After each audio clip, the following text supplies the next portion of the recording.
Olá, eu sou o Victor Fontana, esse aqui é o meu canal, ele pode ser um pouco seu também. Para isso você já sabe, se inscreva aqui nesse canal. Se você ainda não é inscrito, o que você está pensando, meu? Se inscreve aqui, porque o conteúdo é bom, eu garanto. E deixa o seu like, vá lá no Twitter, vá lá no Instagram, onde o diálogo acontece, me siga nessas redes. E hoje eu quero falar com você sobre fé e teologia. Será que estudar teologia abala a fé do crente? Tanta gente me pergunta isso, nunca fiz vídeo, sempre respondi individualmente e eu achei que valia a pena fazer um vídeo. Será que estudar teologia abala a fé do crente? E a resposta para essa pergunta, sendo curto e grosso, é sim e não. Ah, que beleza, vou ter que explicar. Pois é, vamos começar pela parte mais difícil, eu vou começar pelo não. Se você entender por que estudar teologia não abala a fé do crente, que é a parte mais complexa, a parte mais simples você vai entender com tranquilidade. Então, vem comigo. Por que eu estou dizendo que estudar teologia não abala a fé do crente? Porque,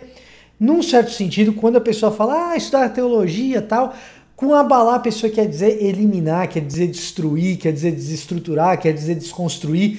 E aí, estudar teologia faz com que a fé do cara vá pelo ralo, desça por água abaixo. E isso daí é problemático já na maneira como a gente formula a pergunta, como a gente faz o questionamento. Estudar teologia vai acabar com a minha fé?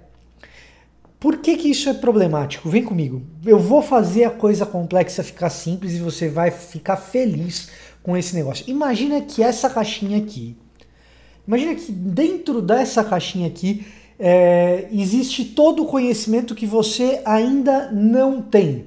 Todo o conhecimento que eu ainda não tenho está contido dentro dessa caixinha que tem um espaço infinito aqui dentro. E quando eu estudo e quando eu adquiro um novo conhecimento, eu vou lá e tiro esse conhecimento de dentro dessa caixinha e conhecimento novo. O que isso quer dizer? Quer dizer que tem uma série de coisas que eu ainda não conheço, que eu preciso estudar para conhecer, e elas estão lá, disponíveis ou não, para eu pegar e absorver esse conhecimento. Quando eu digo estudar teologia mata a fé do crente, eu estou dizendo, muito provavelmente, que dentro dessa caixinha tem lá um pedacinho de conhecimento que, se eu absorver, esse pedacinho de conhecimento desestruturará. Palavra difícil, hein? Estava dentro da caixinha. Desestruturará a minha fé. Então, quando eu faço essa pergunta, eu estou partindo do pressuposto de que existem conhecimentos que são maiores do que a fé. Que existem conhecimentos que fazem com que a fé seja nula. Existem conhecimentos que estão ali dentro da caixinha que, se eu estudar e eu aprender, farão com que a fé não faça mais sentido. Ora, se eu parto do pressuposto, se eu já acredito que aqui dentro dessa caixinha tem algum tipo de conhecimento que, se eu absorver, vai tornar a minha fé sem sentido, eu estou dizendo que a minha fé já não tem sentido em primeiro lugar. Por que eu estou dizendo isso? Porque eu estou dizendo que a minha fé é uma fé que ela já não tem, já existem fatores, eles só não estão conhecidos ainda. Eu só ainda não os absorvi. Mas já existem fatores que, se eu vier a conhecer, ou seja, se eu souber a verdade por inteiro, a minha fé se tornará uma fé sem sentido e, portanto, eu perderei a minha fé. Então, em primeiro lugar, eu já estou admitindo que, em conhecendo toda a verdade, a minha fé deixa de ser válida. E, portanto, eu não tenho fé em primeiro lugar. Né? Então, já na maneira como a gente formula a pergunta, a gente percebe que o que existe por trás da ideia de que estudando teologia a gente perde a fé, não é uma ideia de fé, é uma ideia de ceticismo. É uma ideia de dúvida. É uma ideia de que a fé ela já é frágil em si mesma. Basta estudar um pouquinho que ela vai embora. Né? Aí você vai me dizer, não, mas não é bem isso que eu penso na verdade uma outra coisa. Né? E de fato existe uma outra hipótese. A outra hipótese é a seguinte, que dentro dessa caixinha existam conhecimentos falsos e conhecimentos verdadeiros.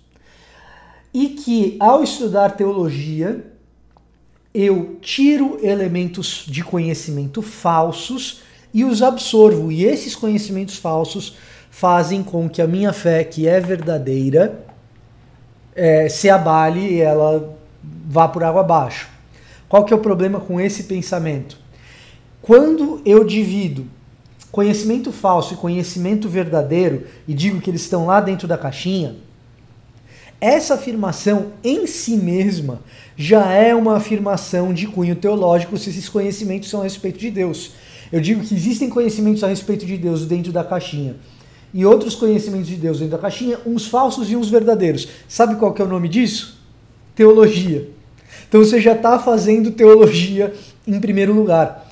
Então, na verdade, a gente estuda teologia justamente para isso, para distinguir qual conhecimento que é verdadeiro, qual conhecimento que é falso. Se você chegou até aqui e entendeu tudo que eu falei, meus parabéns, porque você acabou de fazer uma viagem por algo que é muito complexo, até no nome. Isso que você acabou de viajar aqui junto comigo é um campo do conhecimento chamado epistemologia. Isso mesmo, você pode falar para o seu marido, para sua esposa, para sua mãe, para o seu amigo: hoje me falaram de epistemologia e eu entendi. Pois é, epistemologia é a teoria do conhecimento. O que faz com que a gente pense que um conhecimento é verdadeiro ou falso? E é justamente isso. Estudar teologia não abala a fé do crente nesse sentido de destruir a fé do crente. Agora, por outro lado, sim, estudar teologia abala a fé do crente. Por que eu quero dizer isso? Porque é impossível que você estude teologia de verdade, com afinco, e conheça a palavra de Deus de verdade com afinco, e saia inalterado desse processo. A ideia de estudar teologia e a ideia de se aprofundar no texto bíblico é que esse processo faça com que a minha fé seja de fato abalada. E se ela não for abalada, isso significa que Deus está ausente do processo. Quando eu conheço a Deus melhor, um Deus que é totalmente outro, totalmente distinto, totalmente santo, enquanto eu sou totalmente comum, totalmente impotente e totalmente impuro, quando eu entro em contato com esse Deus por meio dos estudos, é natural que a minha fé seja alterada, transformada, reestruturada, abalada. Se ela não for, significa que a gente está deixando Deus de fora desse processo. Porque é impossível se encontrar com Deus e permanecer o mesmo. É impossível ter uma ideia de fé e essa ideia permanecer a mesma quando ela é confrontada com o estudo profundo da vida de Jesus, da Bíblia, das Escrituras. Ora, a gente crê que a vida de Jesus ela é tão poderosa que é capaz de transformar a história e dividiu a história em antes de Cristo e depois de Cristo. Ora, será que a minha vida, sim, ela é tão perfeita e a minha fé ela é tão aperfeiçoada que ao me encontrar com Jesus no texto, a minha fé permanecerá a mesma? Eu creio que ao estudar teologia, estudar o texto bíblico, não apenas a minha fé ela cresce e ela deve crescer, mas ela também deve ser alterada na sua estrutura e no seu formato. A gente tem que estudar teologia e tem que estudar a Bíblia, porque a natureza da nossa fé se transforma na medida em que o nosso encontro com Jesus é mais íntimo. Eu passo a crer de maneira mais correta, eu passo a entender melhor quem é Deus, eu passo a entender melhor quem é Jesus. E aí alguém vai me dizer o seguinte: mas buscar o conhecimento foi o primeiro pecado de Adão, porque Adão e Eva comeram do fruto do conhecimento do bem e do mal. Pois é, mas Jesus é aquele que restaura o conhecimento. Romanos 12, Paulo nos diz que nós somos transformados pela renovação da nossa mente. E se você quer saber mais sobre o pecado de Adão em relação ao conhecimento, tem um vídeo aqui nesse canal que se chama O Mundo é dos Espertos, assinado Diabo. Procura esse vídeo que você vai entender o que é essa história do conhecimento do bem e do mal de verdade. E alguém vai me dizer ainda: mas a Bíblia diz que a letra mata e o espírito que vivifica. Pois é, se você convida o espírito para participar desse processo de estudo das palavras, né, você vai perceber que você vai sair sim alterado, transformado, com uma fé não apenas maior, mas também mais madura e mais resistente nesse processo, mais resiliente nesse processo. fica ligado porque eu também vou fazer vídeo estudando direitinho no original o que essa frase que a letra mata significa. Na semana que vem, se você não conhece o canal, direto do original tem isso também. Agora, tem uma outra coisa importante sobre isso. Deus escolheu palavras para se comunicar conosco. Deus escolheu revelar a si mesmo por meio de um texto. Então, cabe a nós ler e estudar. Se a gente não gosta de estudar e a gente é evangélico, a gente é cristão, a gente tem que reformar os nossos gostos, porque Deus se revela por meio do texto. Então, no fundo, estudar teologia é uma espécie de consequência natural da oração. Oração sem teologia é fútil e teologia sem oração é inútil. O que eu estou querendo dizer com isso?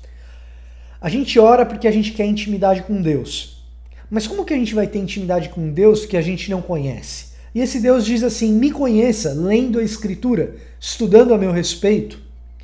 E aí quando a gente estuda a respeito de Deus, estudar teologia, para que a gente estuda? Para conhecer melhor o Deus a quem a gente ama e com quem a gente se relaciona nas nossas orações. Então a gente estuda teologia para orar e ora para estudar teologia.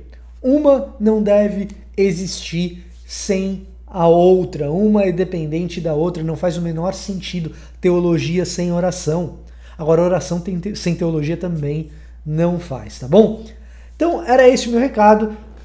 Sem dúvida, estudar teologia altera, abala a fé do crente, sim, mas não faz com que ele perca essa fé. Se você gostou desse vídeo, deixa o seu like. Se você não gostou, deixa o dislike, deixa o comentário aqui embaixo. Compartilha com alguém que quer estudar teologia e estude teologia comigo. Se você quer estudar teologia a partir do zero, nunca começou e tal, eu tenho um curso para você que está começando. Como preparar um estudo bíblico. Serve tanto para o seu estudo bíblico individual, quanto para você discipular alguém, ou para você, de repente, dar um estudo numa escola dominical, num pequeno grupo, um estudo nas casas, nos lares, enfim. O link está aqui na descrição para esse curso que eu tenho certeza que você vai gostar, tá certo? Então fica aqui a minha dica, eu vou ficando por aqui e até a próxima!